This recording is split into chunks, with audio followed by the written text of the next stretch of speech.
Neighbor calls cops when I sunbathe by my pool. Accuses me of being homeless.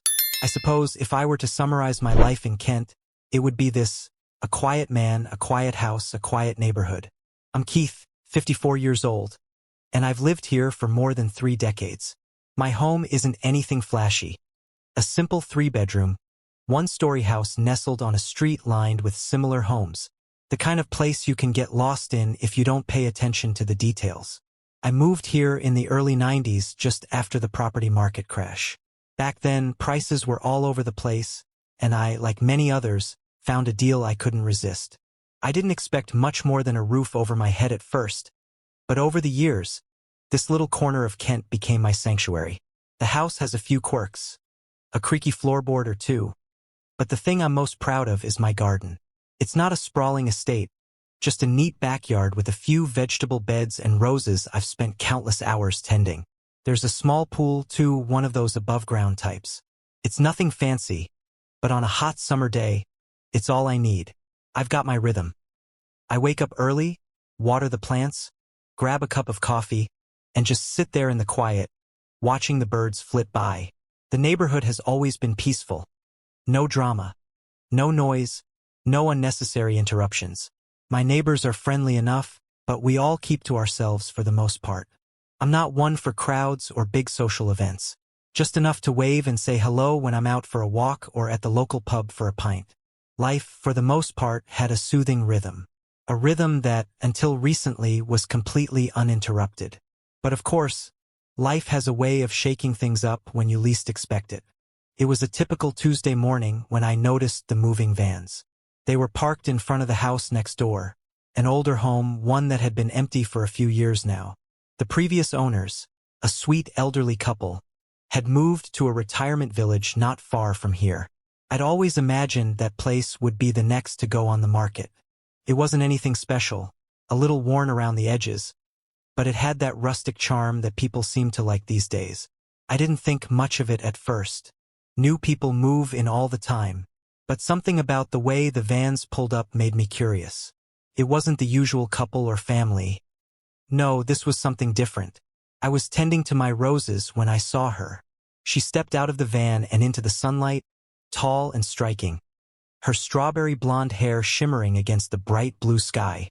She was dressed impeccably, far more so than anyone I've ever seen move into the neighborhood. A tight-fitting suit jacket, sleek trousers, and heels that clicked sharply on the pavement as she stepped towards the front door. I couldn't help but notice her, though I tried not to stare. It wasn't every day you saw someone like her around here. She had that kind of air about her, the kind that suggested she wasn't used to being part of the crowd, the kind that makes you wonder if she belongs here or if she's just passing through. I figured I'd go over, introduce myself, and offer a friendly greeting. I'm a firm believer in community, after all. And why not? A quiet neighborhood should at least have the decency to welcome newcomers.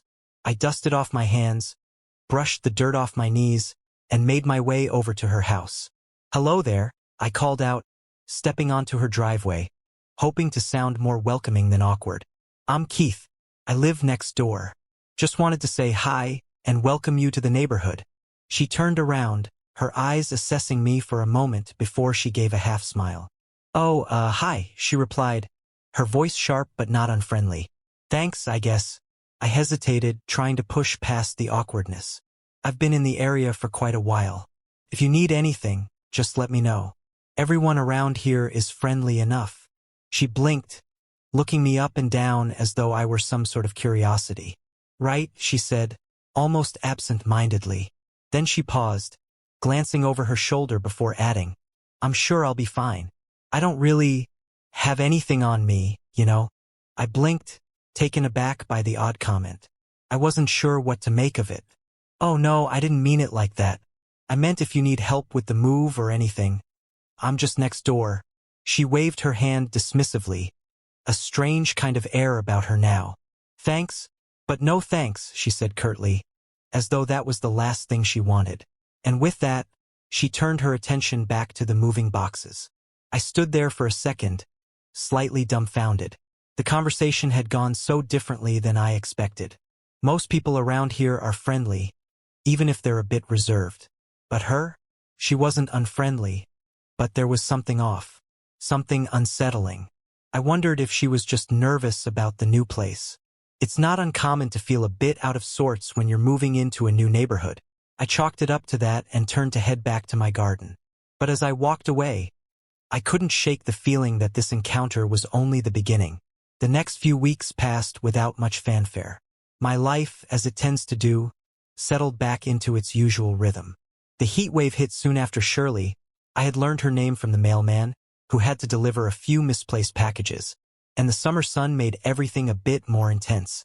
The pool beckoned. I found myself spending most of my days lounging by the water, a cold drink in hand, soaking up the sun. There's something about the heat that makes you feel like everything's slower, more relaxed. People around here seemed to come out of hiding during the summer. Except Shirley. She never really came outside. I could see her sometimes, through the window of her house, walking around or chatting with movers and contractors. But she didn't seem the type to enjoy the peacefulness of the neighborhood. Or maybe she was just too busy. It was hard to say. But what I did notice was the way she kept to herself. It was as if she was building a wall, brick by brick, around her life. And yet, despite the barrier she put up, I couldn't ignore the feeling that something wasn't quite right. I didn't want to make judgments too quickly, but my gut told me that there was more to her arrival than simply being a new neighbor. But that's the thing about small towns, isn't it? Everyone knows everyone else's business, or at least thinks they do. And when you live in a quiet place like Kent, you get used to the calm. You get used to life moving slowly with no surprises, no drama. At least that's what I thought. Before I knew it, the calm was about to break. It was one of those rare moments in life when everything seems to be going perfectly, only to be interrupted by something completely unexpected. The heat wave was still hanging in the air, but I had managed to get a good stretch of time by the pool. The sound of birds and the gentle rustling of the trees were the only things I could hear, making the world outside feel miles away. I was fully content in my small slice of paradise when the peace was shattered. A sharp knock at the door pulled me out of my thoughts. I wasn't expecting anyone, but I assumed it was probably one of the neighbors or perhaps even a delivery. But when I opened the door, I wasn't met with the usual friendly face. Instead, I found two constables standing on my doorstep, their uniforms sharp and their faces unreadable. "Good afternoon, sir," one of them said, stepping forward as I instinctively stepped back. "We're here to investigate a disturbance. We've had some complaints about noise coming from this residence." I blinked, trying to make sense of it. "Noise?" I repeated, unsure whether I had heard them correctly. The last thing I wanted was to get into a confrontation with the police, but I was taken aback. I was sitting by the pool in the middle of the afternoon, listening to nothing more than the hum of the countryside. There must be some mistake. I've been here in the garden all day. I haven't heard anything out of the ordinary. The officer glanced down at a piece of paper in his hand. "We've had reports of someone making noise, and it seems this is the address associated with the disturbance. Can we come in and take a look?" I felt a sense of unease creeping over me. This was absurd. I had lived here for decades, and the last time I had heard of any issues like this was years ago. Still, I wasn't about to make a scene. "Sure. I'll show you around," I said, stepping aside. They followed me into the house, their eyes scanning the interior like they were searching for something. I knew there was nothing to find, of course. This was just a misunderstanding. Still, I couldn't help but feel the tension rising in my chest. I led them into the living room and gestured around. "As you can see, everything's in order. I haven't made any noise." The officers seemed satisfied with my explanation, but they still pressed further. One of them, a taller officer with a stern face, asked, "Can you prove that you live here?" Felt like an odd request, but I didn't hesitate. I quickly grabbed a few utility bills from a drawer and handed them over. The water bill had my name and address clearly printed on it. The officers exchanged a quick glance before the stern one nodded. "All right, Mr. Keith. It seems there's no issue here."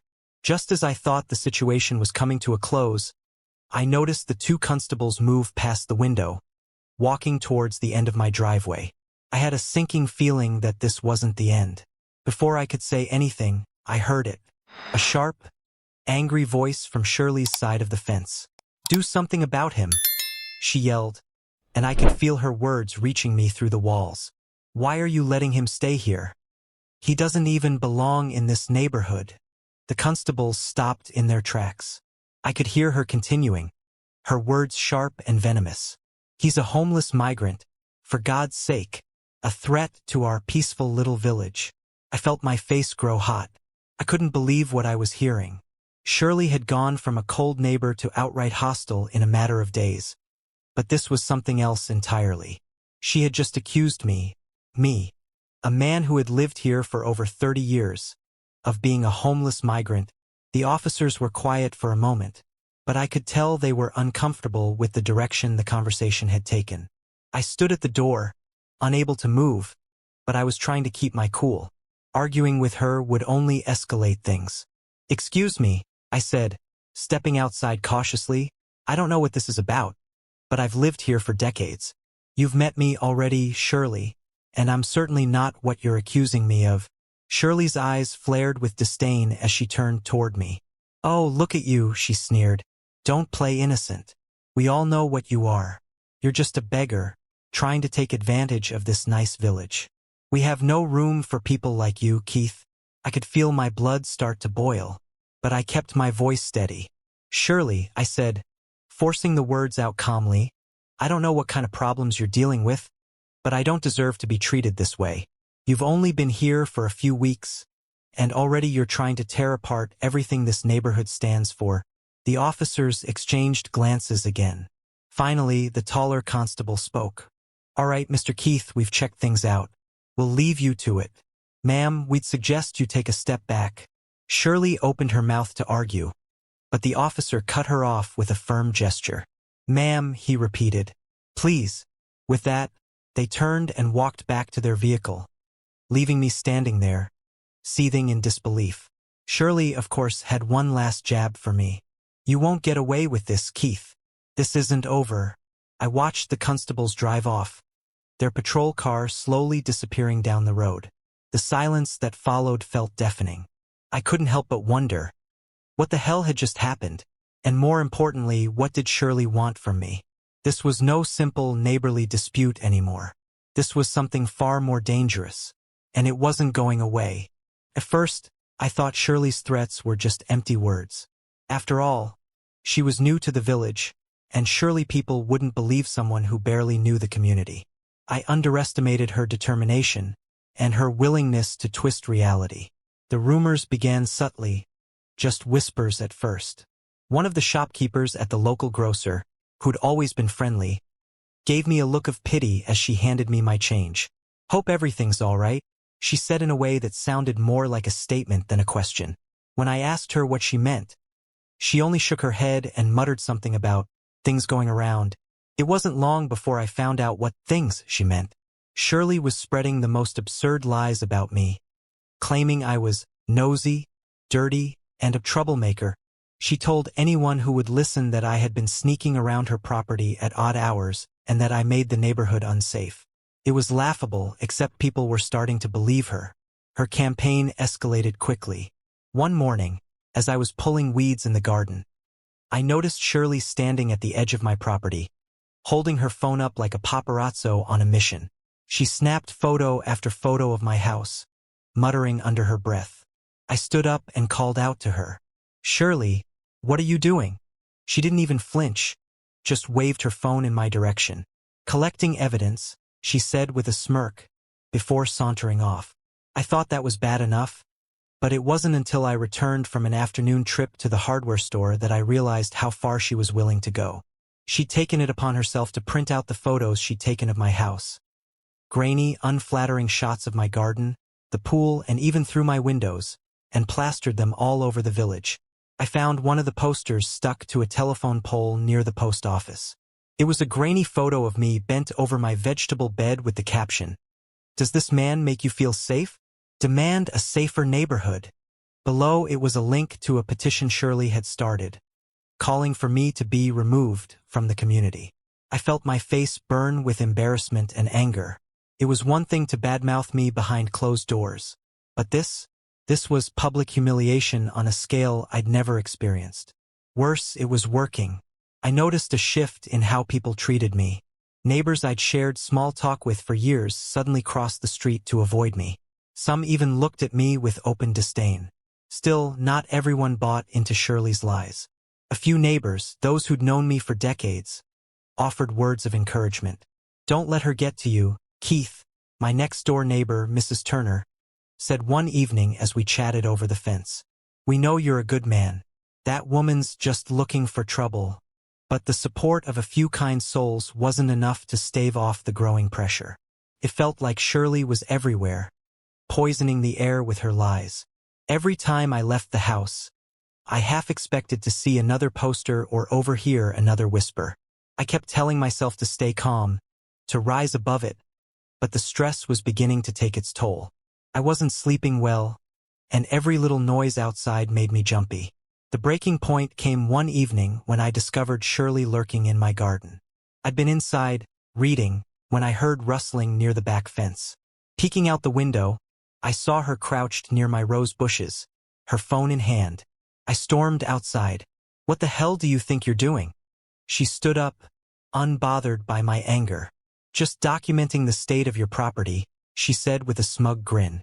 "The parish council will want to see this." I clenched my fists, forcing myself to stay composed. "You're trespassing. Get off my property now." She laughed. "Oh, Keith, don't be so dramatic. I'm doing this for the good of the neighborhood." That was it. I couldn't take it anymore. I wasn't going to let her continue this smear campaign unchecked. The next morning, I called a solicitor. The solicitor was sympathetic but cautious. "Harassment and defamation cases can be tricky," she said. "You'll need solid evidence. Photos, videos, anything that proves her behavior has crossed a line." So I got to work. A kind neighbor, Mr. Patel, offered to help. He had a CCTV camera on the side of his house that overlooked part of my property. Together, we reviewed the footage and found several clips of Shirley sneaking around, taking photos and videos through my windows. One clip even caught her pulling a branch off one of my rose bushes, presumably to make the garden look unkempt in her photos. I also managed to get a copy of the police report from the first incident when the constables visited my home. It clearly stated that there was no evidence of any disturbance or wrongdoing on my part. Mrs. Turner, bless her heart, offered to write a statement detailing the ways Shirley had tried to turn the neighbors against me. "I'll do whatever it takes," she said.